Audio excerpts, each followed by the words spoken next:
เห็นอย่างอยู่ฮันนี่โทรศัพท์อยู่มันจะนำเปล่าอ่ะที่มีใส่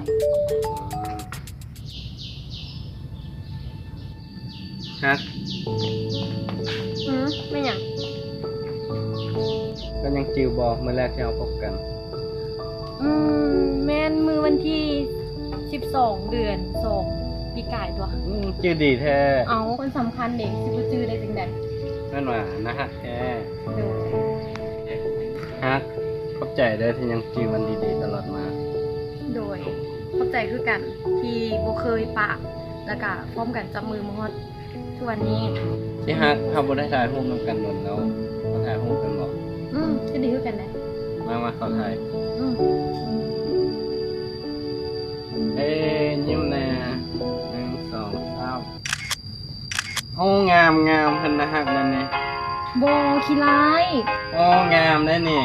งามใสขี้ร้ายนี่นะฮักนี่นะบุ้งแม่โอ้เห็นสิวแน่งามโอ้ขี้ร้ายนี่แหละงามโอ้ขี้ร้ายปานนั้นลบแม่บ่เขาเสียลงเฟซบ่ลบตัวนี้ขี้ร้ายโทษ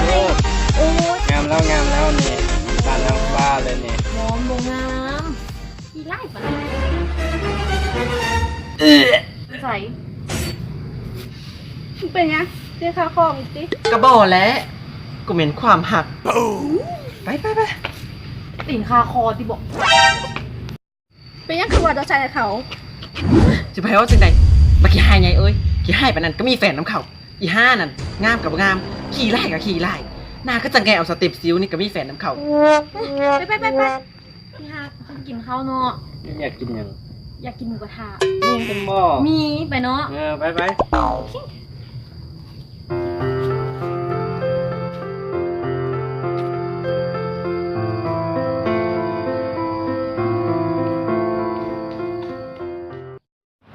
ด้เวลาดิ้นเกมแล้วเย้มาเลยโมบาย Put your hands in the air. Get over here. ยุ่งกัดกับมันแบบนี้อีห้านั่นนัดกันกับว่าเป็นเวลาโทรหามันดูมีเงินโอ้ยเนาะปูแหงเป็นคนตรงเวลาเนาะโทรหามันก่อนอีห้าเนี่ยมาฮอดบ้า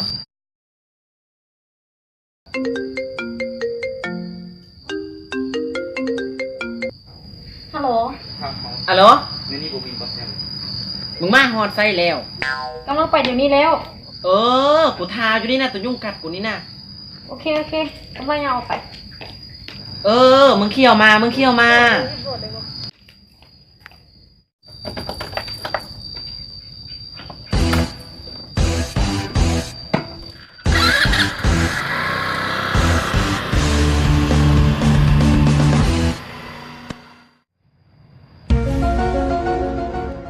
ไป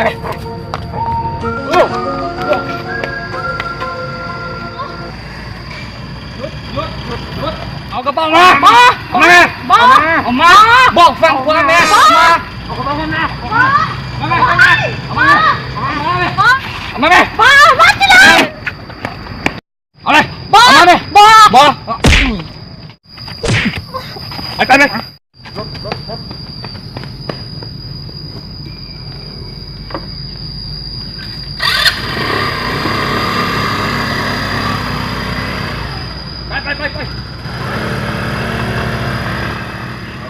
ไปเฮ้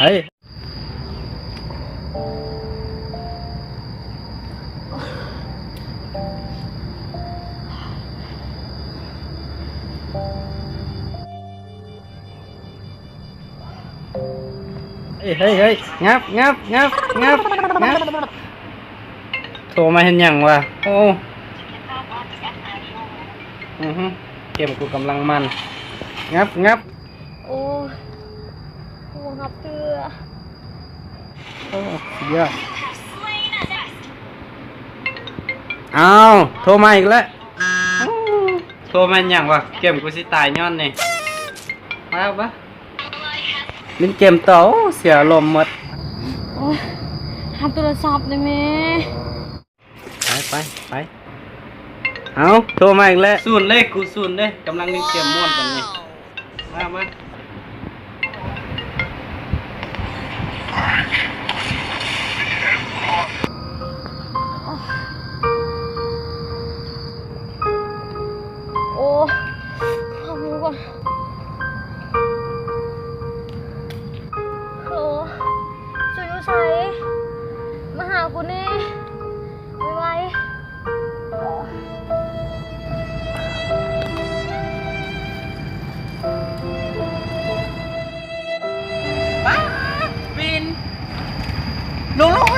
มันเนี่ยมันเป็นอย่างนี้วินมึงเป็นอย่างเฮ้ยถ้าเห็นอย่างมึง ถูกโจรปล้นเขา ตาย กูไปแล้ว ตายเฮ้ยโทรหาผู้บ่าวมันดูว่ามันไม่ตายใส่แล้วโทรมาเสริมไปข้างนอกก่อนไปลุกไปรถเอาแล้วกูตายอ้าวอย่าสูนเลยกูสูนเลยตามไม่เก็ตโตงับโอ้ตายซ้ำแม่เลย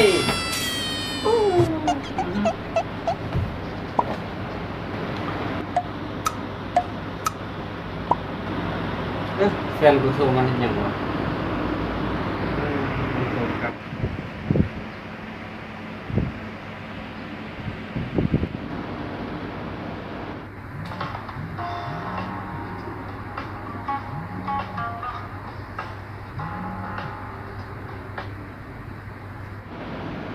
บ่ฮับซ้ำโทรหาบ่ฮับซ้ำแล้วจะเป็นยังเอาไปง้อมันก็ได้ฮังฮับอยู่เพื่อนบ่เนาะมีใครอยู่บ่ฮัก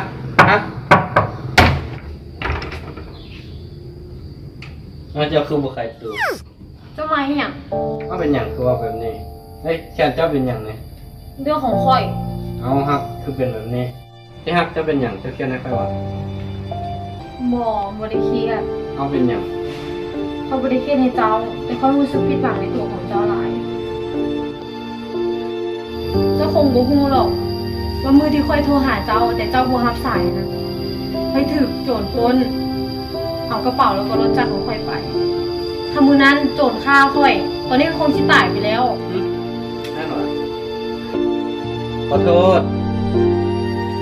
เจ้าคงมัวแต่ลิ้นเต็มจนตัดสายค่อยทิ่มเจ้าฮู้บ่ข่อยเคยคิดมาโดยตลอดว่าในยามที่โหดร้าย ที่มีเจ้าอยู่เคียงข้างเป็นคนทำผิดแต่นี้มันบ่แม่นเลย ขอโทษ มันคงจะกลับไปแก้ไขอย่างไรแล้ว เพราะว่าเขาเลิกกันจ้ะ